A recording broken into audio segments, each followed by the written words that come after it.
নমস্কার বন্ধুরা, village cooking বেডিতে চ্যানেলে সবাইকে স্বাগত। বন্ধুরা, প্রথম থেকে শেষ পর্যন্ত ভিডিওটা দেখবে।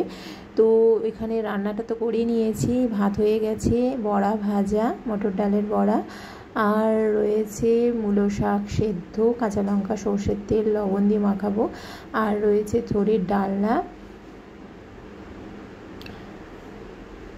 আর ডালটা তো রয়েছে, আর ঢেঁড়স আলু দিয়ে টমেটো দিয়ে মশলা দিয়ে একটু বেশ শুকনো শুকনো ঝাল হয়েছে, আর বিট ভাজা হয়েছে। আর নিরামিষ হলে তো একটু মানে একটা দুটোতে হবে না, ভাজা ভুজি তরকারি তো চাই।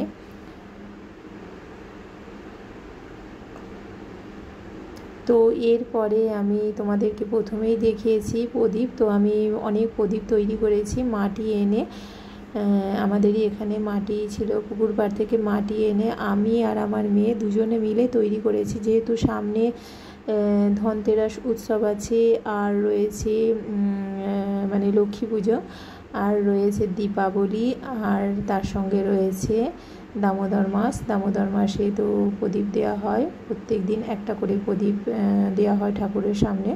তো সেই জন্য অনেক প্রদীপ তৈরি করতে হবে। আমি আর আমার মেয়ে তাড়াতাড়ি প্রদীপ করতে বসে গেছি রান্নাটা করে,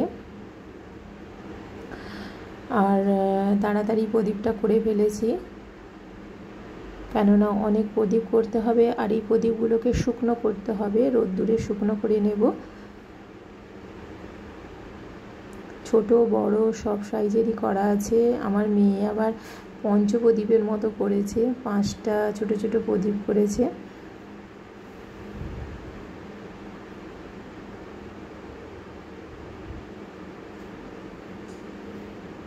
এগুলো নিজেরাই বাড়িতে তৈরি করা যায়, খুব সহজেই তৈরি হয়ে যায় প্রদীপগুলো। তো তৈরি করে তারপরে একটু জল নিয়েছি, জল দিয়ে ভালো করে বেশ একটু প্লেন করে নিয়েছি একদম।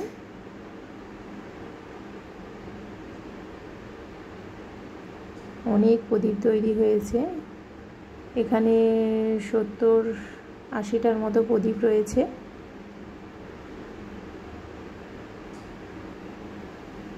সব রোদে শুকনো করা আছে, তারপরে আবার একদিন রোদে দিয়ে ভালো করে শুকনো করে নেব। আর যদি একটু হয়তো ফেটে যায়, টান ধরে, তাহলে একটু জল দিয়ে ভালো করে প্রলেপ দিয়ে দেবে মাটি দিয়ে। আমার মেয়ে ধূপদানি করেছে, হ্যান্ডেল আঙুল মানে হ্যান্ডেল দেওয়া ধূপদানি।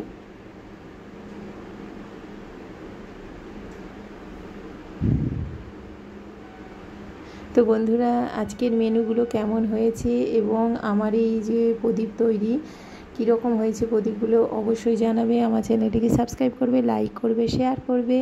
আজকের মতো টাটা, আবার অন্যদিন অন্য রকম রেসিপি নিয়ে চলে আসবো। তোমরা অবশ্যই ভালো থাকবে, সুস্থ থাকবে, আর পুজোগুলো খুব খুব খুব আনন্দে কাটাবে।